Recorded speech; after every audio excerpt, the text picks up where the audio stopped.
یہ تقلید نے ایسا آنکھوں پر اثر ڈالا. یہ جی حسین احمد ٹانڈوی صاحب، حسین احمد مدنی سے کے نام سے مشہور ہیں، دیوبندی انہیں بہت بڑا مقام دیتے ہیں. انہیں شیخ الاسلام کا لقب بھی دیا جاتا ہے دیوبندی حلقے میں. یہ ان کی تقریر ترمذی ہے. یہ بھی ایک آنکھیں کھولنے والا واقعہ ہے. صفحہ نمبر 399 میں یہ تقریر ترمذی اردو ہے، کتب خانہ مجیدیہ کی، اور صفحہ نمبر 399. یہ جو عبارت میں پڑھنے والا ہوں یہ دیکھ لیں، اس کو بھی یہ سیو کرتے جائیں. کہتے ہیں ایک واقعہ پیش آیا. یہ قصہ سنیے، قصے کا پس منظر میں سنا دوں. پس منظر یہ ہے کہ اہل حدیث اور حنفی اور شافعی اور حنبلی یہ سارے مذاہب نماز ہاتھ باندھ کر پڑھتے ہیں، رکوع سے پہلے ہاتھ باندھ کر نماز پڑھتے ہیں.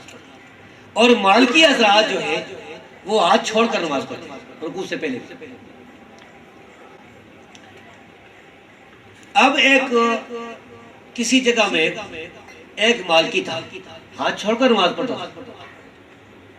تو ایک دن اس کے 3 دوستوں نے، حنفی، شافعی اور حنبلی، 3 دوستوں نے کہا آؤ اس کے پاس جاتے ہیں. اب آگے سنیں کیا کہتے ہیں.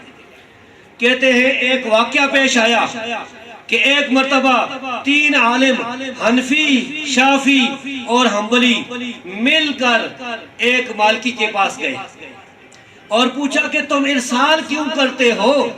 ارسال کہتے ہیں ہاتھ چھوڑ کر نماز پڑھنا. اس نے جواب دیا کہ میں امام مالک کا مقلد ہوں، دلیل ان سے جا کر پوچھوں. اگر مجھے دلائل معلوم ہوتے تو تقلید کیوں کرتا؟ تو وہ لوگ ساکت ہو گئے. سمجھ آئی نا بات؟ یہ صفحہ نمبر 399. اس سے پتا چلا کہ مقلد وہ ہوتا ہے جو دلیل نہیں مانتا، اور اس کے لیے اس کے امام کی قبر پر جانا ضروری ہے. قبر پر جا کر مسئلہ پوچھیں جواب آتا ہے یا نہیں، لیکن وہ قبر پر بھیج رہا ہے. وہ کہتا ہے جاؤ کر امام مالک سے پوچھیں. حالانکہ ہمارا یہ 100% یقین ہے کہ انشاءاللہ یہ چاروں امام اور دوسرے جتنے بزرگ ہیں یہ قیامت کے دن بری ہوں گے. وہ برات کا اعلان کریں گے، وہ کہیں گے اے اللہ ہم نے تو نہیں کہا تھا.